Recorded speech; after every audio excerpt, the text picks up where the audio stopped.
Hi y'all! Welcome back to the next episode of the Passport Project Read Aloud. I'm Kellie McIntyre, author of the Passport Project. Today we will be traveling from Italy all the way to Sri Lanka, which is an island that sits off the southern Indian coast. We will be reading Chapter 12, Dress Coded. Delaney, 14. Dress comfortably. We've got a long travel day ahead of us. Mom zips her suitcase. What's the itinerary? I ask, trying to figure out what she means by long.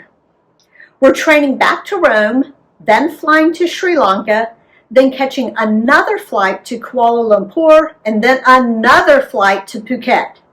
Then it's a 1-hour drive to Kalwak. That sounds miserable. But at least we'll end up at the beach. I'm over Italy. Several hours later, we board the first plane. It's an overnight flight to Sri Lanka, an island off the tip of India. I take my seat and pull out "First They Killed My Father," while the other passengers board.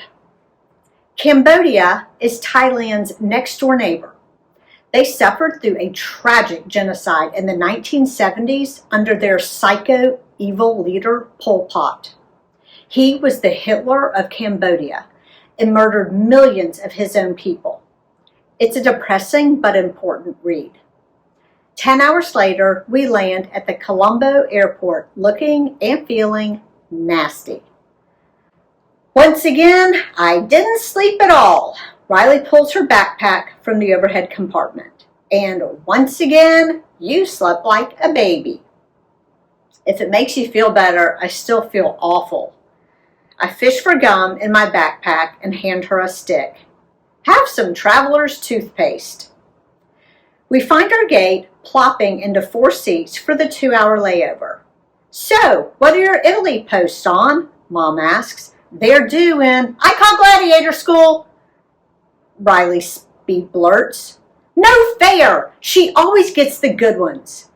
I cross my arms and think for a second. I'll do our humiliating experience at St. Peter's. All of my posts are what not to do while traveling. Where's the backpack with the medicine bag? Mom asked, her head swiveling in every direction. Dale, you had it. I thought it was here. Dad looks around his feet. Everyone search, Mom orders. You two stay here with the stuff. We'll look for the bag, Dad says. A few minutes later, they return with the backpack. Dad left it in a chair when he stopped to tie his shoe. Mom holds the backpack in the air like it's an Academy Award statue. This is our most important bag. Everything else can be replaced except this. She exhales and sits down.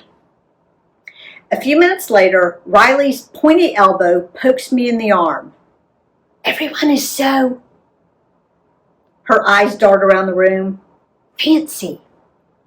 I survey the gate. Most women are wearing beautiful saris, a single piece of fabric wrapped around the body. The rainbow-colored saris and headscarves sparkle with sequins and beads. The sari-wearing women each have a single dot decorating her forehead. A few women wear burqas, which are like giant capes covering everything from head to toe. These women peer through the skinny window framing their eyes. The men wear loose tunics and flowy pants. Some men wear turbans on their heads, the way I wrap my hair in a towel after I shower. 3 men have handlebar mustaches. On the other hand, we are wearing the official American travel outfit. Yoga pants. And we look like bums.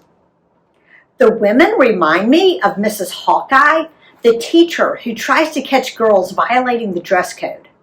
Are they staring at us because we're white or because of how we're dressed? Probably both. I feel naked without something covering my head, like I'm wearing a bikini in church. It feels weird to be the ones who are different, the ones who were judged by our unusual clothes. And then it hits me. Riley, we're the root beer. I know, Riley whispers. They're acting like we have the cheese touch. I make eye contact with a woman wearing a black burqa. My eyes try to tell her that just because I'm dressed differently doesn't make me a bad person. I hope she understands. I smile at her. Her eyes squint through the tiny slit in her head covering. I think she smiled back. After 2 hours that feel like 10, we board our next flight to Malaysia. The plane smells like curry, an Indian spice I don't like. I slink down in my seat using a blanket to hide my outfit. The flight attendants look like goddesses in their saris. The gorgeous fabric is carefully wrapped to cover most of their bodies, except for the area moms call their muffin tops. But it doesn't look bad, which is interesting because American flight attendants would never show their muffin tops, ever. When the safety video starts, we know we hadn't imagined the stairs. The cartoon characters look nothing like us. Their coloring and clothing match the people from the gate.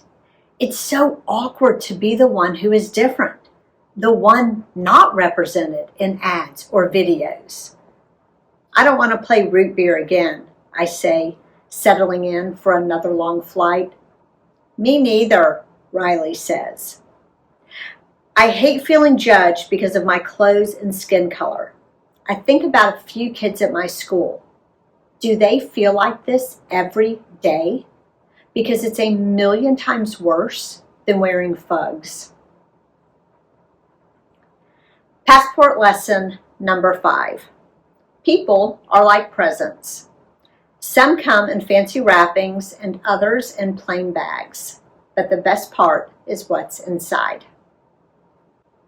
The question for today is, the sisters feel very self-conscious in their yoga pants when all of the other females are wearing saris or burqas. Have you ever been judged by the clothes you wear? How did it make you feel? That is all for today's reading of the Passport Project. I hope you'll join me for the next episode. Until then, dream big and travel far.